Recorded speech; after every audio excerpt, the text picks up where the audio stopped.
सीधे चलते हैं बिहार, जहां पर रामचरितमानस को लेकर बवाल कटा हुआ है। मर्यादा पुरुषोत्तम श्री राम की मर्यादाओं से रामचरितमानस की कहानी लिखी गई और रामचरितमानस में जो मर्यादाओं की सीमाएं खींची गई, उसी मर्यादाओं की सीमाओं को अब रामचरितमानस की चौपाई के बहाने लांघने की तमाम राजनीतिक दलों की तरफ से, नेताओं की तरफ से कोशिश हो रही है। आज की सबसे बड़ी खबर, रामचरितमानस पर आरजेडी कोटे से शिक्षा मंत्री के बयान को लेकर बिहार की राजनीति में हंगामा मचा हुआ है। बीजेपी तो बरस ही रही है, गठबंधन में साथ ही नीतीश की पार्टी ने भी मोर्चा खोल दिया है। आज जेडीयू के नेता रामचरितमानस का पाठ करते दिखे। बीजेपी के नेताओं ने भी हनुमान मंदिर में रामचरितमानस की चौपाई पढ़ी। ये तस्वीरें स्क्रीन पर ये बताने के लिए काफ़ी हैं कि रामचरितमानस को लेकर बिहार में किस तरह से राजनीति गरमाई हुई है और शिक्षा मंत्री चंद्रशेखर किस तरह से तमाम राजनीतिक दलों के निशाने पर आ गए। जेडीयू और आरजेडी के बीच भी इसको लेकर अब तलवारें खिंच गई हैं, तकरार बढ़ गई है और खाई बढ़ती जा रही है। इस खाई के बढ़ने का अंजाम क्या होगा, ये भी हम आपको बताएंगे। रामचरितमानस पर बिहार के शिक्षा मंत्री के बयान को लेकर राजनीति के मैदान में तूफान खड़ा हो गया। अब चंद्रशेखर के बयान पर जेडीयू ने तेजस्वी के पाले में गेंद फेंक दी है। जेडीयू अध्यक्ष ललन सिंह ने एबीपी न्यूज से कहा कि इस मामले में अब तेजस्वी को फैसला करना है। ये राष्ट्रीय जनता दल का आंतरिक मामला है और राष्ट्रीय जनता दल का जो नेतृत्व है वो सक्षम है इस विषय पर निर्णय लेने के लिए। जहां तक जनता दल यू का सवाल है, जनता दल यू सभी धर्मों का सम्मान करता है, सभी धर्म ग्रंथों का सम्मान करता है और हम सभी धर्म के लोगों को सम्मान के और बराबर की दृष्टि से देखते हैं। इस बयान से आपको लगता है कि बहुत नुकसान पहुंच रहा है महागठबंधन को? नहीं, ये हमने आपको बताया कि राष्ट्रीय जनता दल का नेतृत्व सक्षम है इस पर सोचने के लिए और वो इस पर विचार करके निर्णय लेंगे। तो एक तरफ रामचरितमानस की चौपाइयों को बताकर ये बताया जा रहा है कि ये जो है जातिवाद को बढ़ावा देने वाली रामचरितमानस है। वहीं दूसरी तरफ जेडीयू और बीजेपी रामचरितमानस का पाठ करके ये बता रहे हैं कि हिंदुओं को जोड़ने वाली है रामचरितमानस। हमारे साथ दो सहयोगी हमारे ग्राउंड जीरो से जुड़े हुए हैं, प्रकाश कुमार और शशांक। सबसे पहले प्रकाश का रुख कर लेते हैं। प्रकाश, आज सुबह से आपने लगभग हर दल के नेता से बात की और हर दल के नेता के सुर जो है वो अलग अलग है। ये तकरार बढ़ती जा रही है, ये तकरार किस ओर ले जाएगी इस सरकार को? देखिए, सरकार पर अभी सवाल नहीं है, लेकिन एक कहावत है ना कि जब पहले ही पता चल जाए कि आखिर क्या होने वाला है तो फिर मजा क्या आएगा। तो यही कुछ हो रहा है बिहार की राजनीति में। परत दर परत चीजें आ रही हैं, सामने आ रही है और सबसे पहले इसकी शुरुआत हुई थी एबीपी न्यूज पर। आपने देखा था कार्तिक कुमार जो कानून मंत्री बनाए गए थे, उनके ऊपर आरोप थे, मुकदमा था और उसको लेकर उनको इस्तीफा देना पड़ा था। इसके बाद सुधाकर सिंह जो कृषि मंत्री थे, उन्हें इस्तीफा देना पड़ा था उनके बड़बोलेपन की वजह से, लगातार हमलावर होने की वजह से।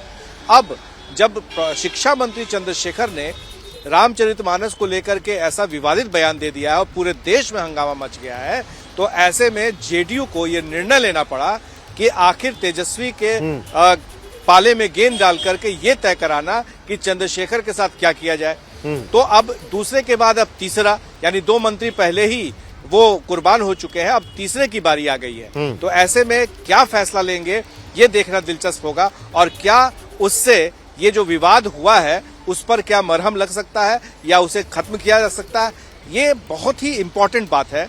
और ललन सिंह, नीतीश कुमार और विजय चौधरी, इन तीनों की बाकायदा इस विषय पर मुलाकात हो रही है, क्योंकि पार्टी के अंदर भी बगावत है।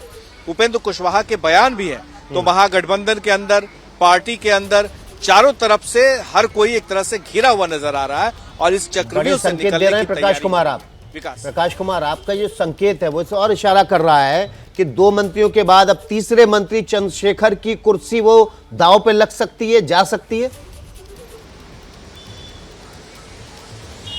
बिल्कुल। देखिए, एक एक्सक्लूसिव खबर मैंने दी थी कि कैसे कैबिनेट के अंदर में, विकास सुनिएगा ध्यान से इस चीज को, कि कैबिनेट के अंदर में मुख्यमंत्री नीतीश कुमार ने जब शिक्षा मंत्री से पूछा कि अरे आप क्या सब बयान देते रहते हैं, तो इस पर उन्होंने कहा क्या गलत कहा उन्होंने। और तेजस्वी यादव भी वहीं थे, मौजूद थे, और उन्होंने भी कहा कि ये तो मनुस्मृति और बंच ऑफ थॉट के बारे में कह रहे थे। मीडिया ने इसको गलत तरीके से पेश किया। तो जाहिर है कि कैबिनेट के अंदर में इस तरह की जब बात हुई हो और वो बातें अब जो मैं बता रहा हूं, तो ये सारी चीजें ये इशारा करती हैं कि इससे नाखुश है नीतीश कुमार, लेकिन वो खुल करके कह नहीं सकते।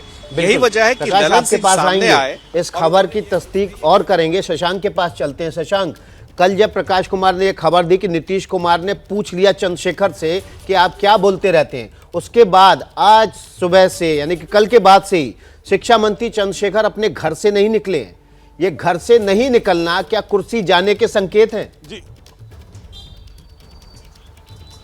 देखिए, नीतीश ने कल जमकर फटकार लगाई है और इसी का नतीजा है कि शिक्षा मंत्री इस मुद्दे पे कुछ बोल ही नहीं रहे हैं। घर में सुबह से है, मीडिया से मुखातिब नहीं हो रहा है। मैं उनके घर के बाहर खड़ा हूँ। घर की शांति देखिए, यहाँ पे घर पे हर तरफ शांति है। आगे उनकी गाड़ी भी लगी हुई है, जिस गाड़ी से वो चलते हैं, शिक्षा मंत्री का बोर्ड भी उस पर लगा हुआ है, लेकिन वो घर से आज निकल नहीं रहे हैं। ना किसी कार्यकर्ता से मिल रहे हैं, ना मीडिया से इस मुद्दे पर बात कर रहे हैं। कहीं ना कहीं कुर्सी जाने का डर है, क्योंकि जेडीयू के दबाव में अब तक 2 मंत्रियों की कुर्सी जा चुकी है, कार्तिक मास्टर और सुधाकर सिंह। और एक बड़ा सवाल यह भी उठ रहा है, आरोप प्रत्यारोप वार पलटवार का दौर जारी है, लेकिन एक बड़ा सवाल यह भी उठ रहा है कि शिक्षा मंत्री का बयान महज इत्तेफाक है या बिहार की सियासत में पुराने दौर की वापसी। ऐसा इसलिए क्योंकि शिक्षा मंत्री दलित पिछड़ा की बात कर रहे हैं और इस समय बिहार में जातिगत जनगणना भी चल रही है। तो कहीं ना कहीं जात पात, भगवान राम, रामचरितमानस, मंडल कमंडल का मुद्दा उठाकर कहीं ना कहीं राजद 2024 पर नजर डाली हुई है और जातीय धार्मिक ध्रुवीकरण कराने की कोशिश में लगी हुई है। क्योंकि 3 शब्द थे जो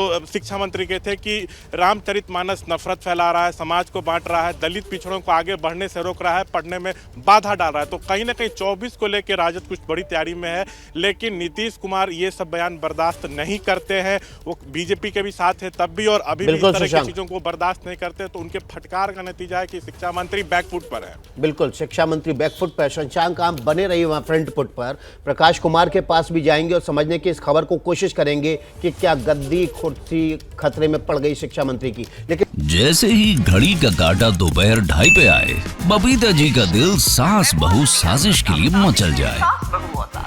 और ये है इनकी बहू, पूरे दिन ऑफिस की टेंशन हो जाए गॉन जब ये करें अपना फेवरेट शो फ्री टाइम पे ऑन। इनकी तरह आप भी देखें अपना फेवरेट शो अपने टाइम पर और डाउनलोड कीजिए एबीपी लाइव ऐप अपने स्मार्ट टीवी पर।